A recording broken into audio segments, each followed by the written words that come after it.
un país tenemos un invitado que realmente es un constructor de país. Está con nosotros el capitán de fragata Pablo Miliani, quien además es ingeniero y ha estado presente a lo largo de muchísimos años en una gran cantidad de obras importantes para Venezuela.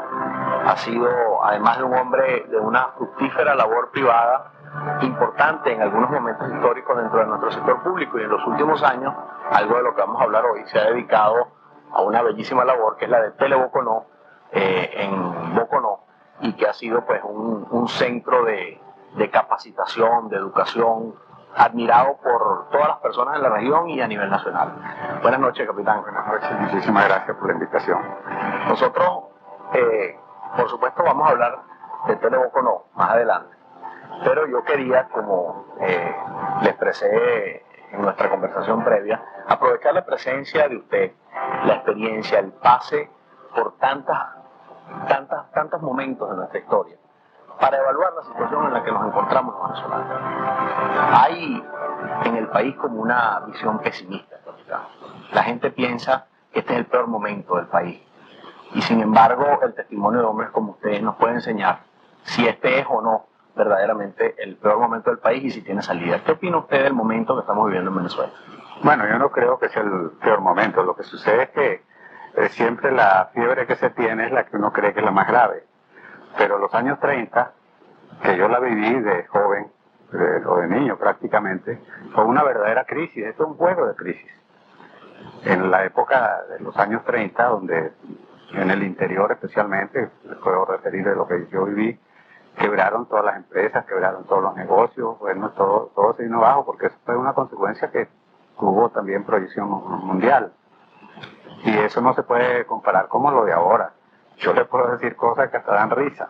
Yo tuve que vender pasteles en la Plaza Bolívar de mi pueblo para poder pagarme mis estudios, y nosotros éramos de los ricos del pueblo. Pero en los negocios y en las empresas que teníamos, habían días que no habían 10 bolívares de ingreso. De manera que eso sí era una crisis. ¿Y por qué no había ingresos? Porque no había tampoco posibilidad de que la gente que ganara el dinero para el sustento. El café, que en esa época era, o sigue siendo, uno de los sustentos económicos del pueblo, eso se vino al suelo. Y bueno, vivimos no solamente lo que sucedía en Venezuela, sino en todo el resto del mundo. Pero hubo algo que no sé si decirlo es algo sacrílego, pero yo creo que la calidad de hombres de aquel momento para enfrentarse a la crisis, bueno, no voy a decir que eran mejores, pero no son iguales a los de ahora. Ahora cualquiera se queja porque la crisis no tiene remedio, en lugar de buscarle el remedio que debe buscarse. Una cosa, por ejemplo, que es lo que a mí me impacta mucho, la educación. La educación es una de las cosas que son el nivel primordial al cual tiene que ir un país. La educación de esa época no se compara con la educación de ahora. No es que la educación de ahora sea mala, sino que está mal aplicada. Aquí no aplicamos una educación para enfrentarnos a una crisis. Aquí tenemos una educación para enfrentarnos, bueno, a una gente que tuviéramos dinero para derrochar todos los días. Y eso es lo que sucede.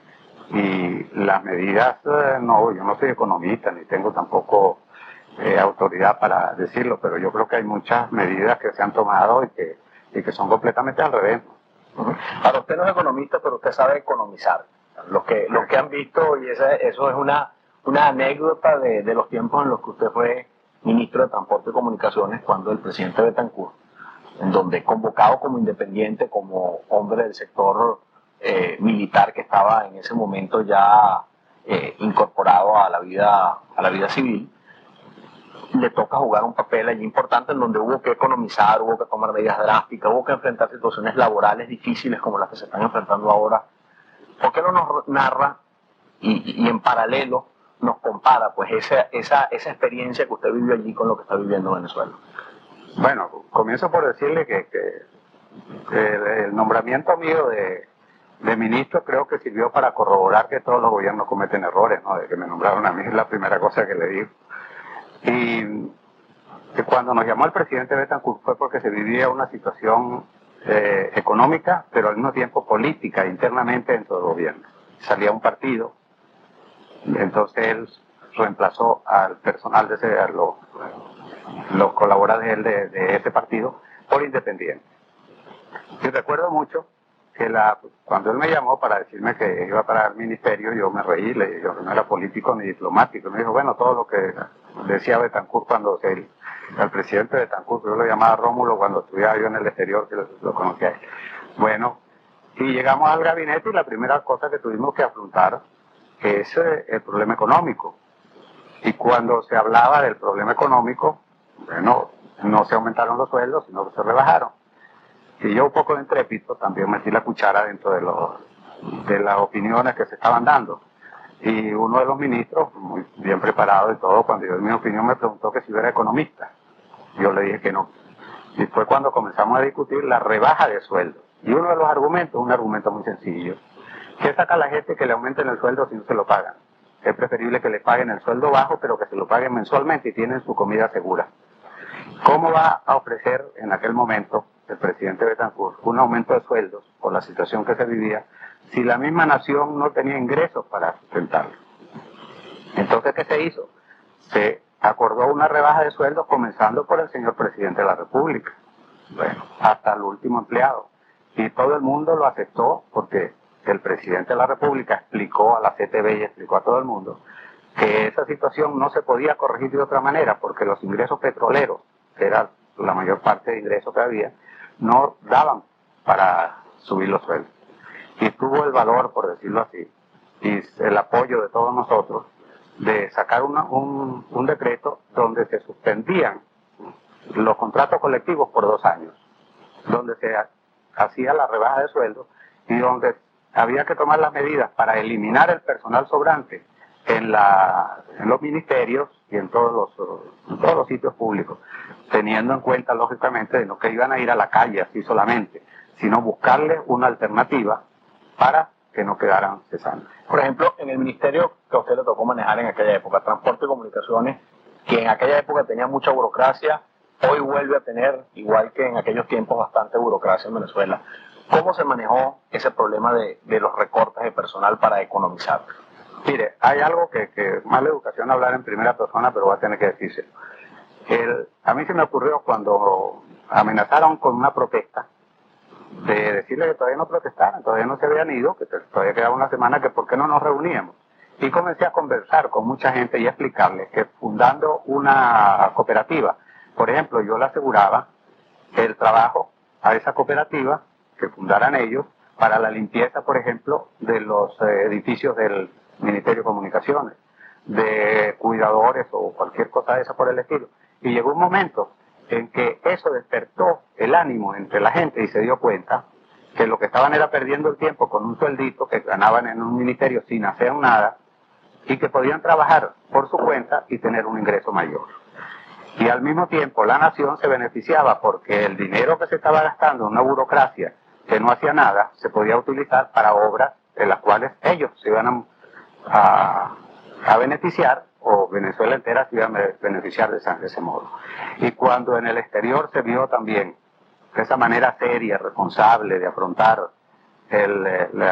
la dificultad que teníamos, el dólar no sufrió nada. El dólar pasó, si mal no recuerdo, de 3.30 a 4.50, o al inverso, de 3.50 a 4.30, es un bolívar solamente de diferencia. En cambio ahora no podemos decirlo. No es que quiero establecer comparaciones ni quiero meterme en problemas políticos, porque yo no he sabido ser político nunca, ¿no? Aunque ahora hay muchos políticos que, como le digo yo a algunos muchachos, que aquí hay políticos que se creen políticos porque gritan y hablan con esdrújulas. Y nosotros lo que necesitamos son políticos que hablen bajo, pero que trabajen. Eso, felizmente tenemos mucho, pero hay que buscarlo. ¿Cómo están las cosas en el interior, en la provincia? La descentralización, capitán, ha creado muchas expectativas, muchas esperanzas de que por allí va un camino para resolver problemas en Venezuela. Sin embargo, hay muchísimos análisis que demuestran con bastantes datos ciertos que no en todas partes este proceso ha sido bueno. Usted, que es un hombre que está arraigado allá en la provincia, en Boconoy, que ve lo que está pasando en el interior del país, ¿cómo percibe este proceso? Bueno, me da la impresión que hubo un poquito de precipitación, porque no se estaba preparado para hacer esa descentralización. ¿Cómo se va a descentralizar, por ejemplo, los hospitales, bueno, y entregarle al Ejecutivo de un Estado, al Ejecutivo del Estado de Trujillo, por ejemplo, solamente los sueldos y los demás compromisos que tiene, que todavía están en el centro, ¿cómo lo hace? Entonces se está dando el caso de que se le entregan con burocracia y todo, burocracia inoperante. Bueno, entonces no le alcanzan lo que le aporta hoy en día a la nación para que esa descentralización funcione. Por otra parte, yo no creo que estamos totalmente preparados para ello. Había que comenzar, y se debe comenzar, pero por etapas que vayan funcionando sin que se cree ni sin que se genere en la comunidad toda, bueno, un desequilibrio total porque no se entiende qué es lo que están haciendo en un momento dado. Yo lo voy a interrumpir, capitán. Quiero que al regreso regresemos un poco para hablar de un poquito más de este tema de la descentralización, porque creo que usted nos puede dar buenas luces en ese sentido y cumplimos unos compromisos. Ya regresamos.